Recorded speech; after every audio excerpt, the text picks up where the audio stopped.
What is do my NTU boys coming through once again? And today's video, we're gonna talk about Grupo Fugitivo. This is a grupo from Reynosa, Tamaulipas. For those who don't know, man, because I know a lot of people are gonna know this. Reynosa, Tamaulipas, that city is a very dangerous city, man.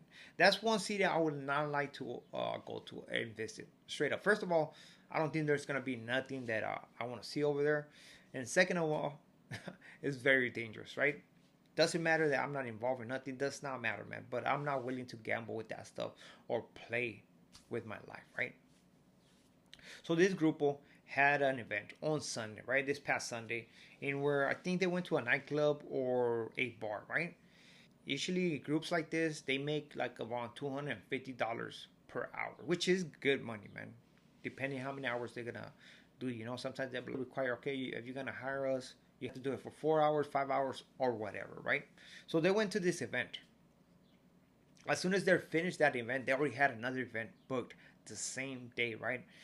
I guess somebody had called them to book a private event. They were gonna go at 9 p.m. to this location, right? This address that was given to them. So once they were done with this one event, they went over there. But one musician, one of the members, was late, right? Didn't make it to that location on time, right? Lucky for him, because the members, the four members and the owner, which is five, were taken out of their vehicle, put in a different vehicle.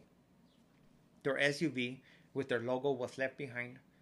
The equipment was taken, and they end up taking the logo. So I guess so people didn't recognize that the SUV. But come on, you already know. Eventually, they were missing. Nobody knew what happened to them. The family was pushing for answers, going to the fiscalia, to the cops, whatever that name might be, right? Asking for answers, right? Because at the end of the day, man, people know. People know. Just put it that way. People know, right? Now, if they want to play games and act like they don't know, man, that's a whole different story. But the family was just asking for answers. Eventually, 2 days later, right? They found 5 bodies that somehow, some way, they say they describe.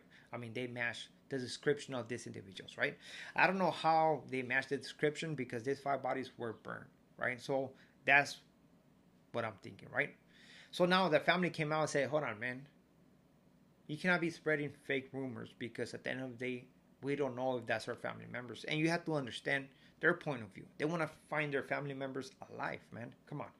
If your family member gets kidnapped, you want to find them alive. You do hope that possibly they pick them up, they slap them up a couple times, and then at the end of the day, you just drop them off on the corner. Don't do that no more. And that's all good, man. But on this occasion, was not gonna happen. And trust me, the chances of that happening are very rare. It happens, but they're very rare. But on this occasion, the 5 individuals that were found, it was actually the members of that group, of the music group. And how they found out about this. Apparently, they did DNA tests with the family members and the bodies, and they came to the conclusion that it was them. Now, on this place where they found these bodies, right? They also find 9 individuals with tactical gear, long rifles, and ammunition, right? These 9 individuals were arrested. They were members of a group called El Cartel del Golfo, for those who don't know, man, don't ask questions. But for those who know, you already know what's up. And that was it. That was it. Now, the thing about this, they don't know what was the reason, right? It could be because they sing a song that they shouldn't. Something had to happen, right? And it goes back to giving my respect to the musicians. Why? Because they get in this, they receive these calls from individuals, right? Random individuals. You don't know who you're working for. When you get a contract, you don't know who that person is. And sometimes when you know, man, it's like, oh man, it's not gonna be all bad. It's like catching a 22. They call you for an event, right? They say, hey man, can you play right here? Do you have this date open? Yes or no? Most of the time it's gonna be, you have this date open? Yes or yes, right? So you're gonna say, okay, yes, I do have it open. Okay, so you're gonna be working, you're gonna be singing for the boss and stuff like that. And you're like, hold on, the boss, what boss? I mean, like, hold on, man. What are we talking about right here? Like, I don't want to get in trouble. You know what? As a matter of fact, I believe all the members are sick. We're not gonna be working for a month. Well, the guy's gonna be like, you better come play, man, or else, right? So if you don't go play, it's gonna be all bad. If you go play, it could be all bad as well, right? Because it could be a setup. It could be a setup, and I cannot imagine going through that stuff. You know how stressful that is, man. You don't know who you're singing to, and if you go and it's okay, you start singing and stuff like that. You never know if you're gonna get paid. Because if you're not gonna get paid, what are you gonna do about it? I have heard of occasions where they don't get paid. They're like, get out of here, man. You know, you can't do nothing about it. And sometimes when you perform and you get somebody upset because you played a certain song, it could be all bad as well, right? So basically, this is a catch 22. That's exactly what it is. And on this occasion, these 5 members, including the owner, were picked up and were unalive. Now, one of the musicians got lucky enough of not attending to this meeting at the right moment. You know, he said he had some kind of feeling. He decided to go late to this meeting or to this address, and the guy ended up being safe. How many times have we heard of artists right here in Mexico who, some way somehow, they are connected with the, how will you say it, with the cartels over here, right? We have heard Chalino Sanchez, right? Jenny Rivera, Valentin Elizalde,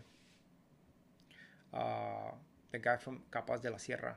All of these individuals, man, I think it was Capaz de la Sierra or Patrulla 88 or some kind of Pasito Duranguese group, you know, in where they go to these shows, and after they're done with their shows or when they're on their way, they become unalive. Being a musician in Mexico, man, it's a dangerous job, man. And this, on this occasion, man, it happened to this group, man. Sad situation, but it's reality right here in Mexico.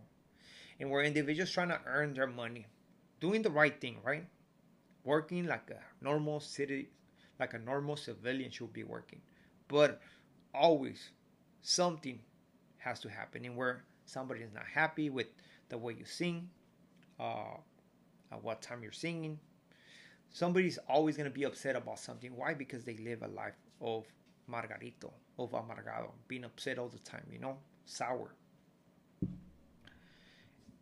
And at the end of the day, the ones who pay for that are the guys who go over there and perform the music, trying to bring happiness to your environment. It sucks, man. It sucks. I feel for the family, man. I don't know what they're going through. I cannot explain their pain, but I'm pretty sure they're going through a lot of stuff, man. Especially the way that everything took place, and how these individuals tried to get rid of the evidence. That's a sad story, man. Sad situation, but that's reality in Mexico. So with this being said, man, don't forget, man. Don't forget that you never know when it's going to be the last time you see your family members. Take this story for an example. So always remind yourself, man, to tell your loved one how much you care for them. Because you never know when it's going to be the last time do you get a chance to say that. So with this being said, we are out to next video. Gracias.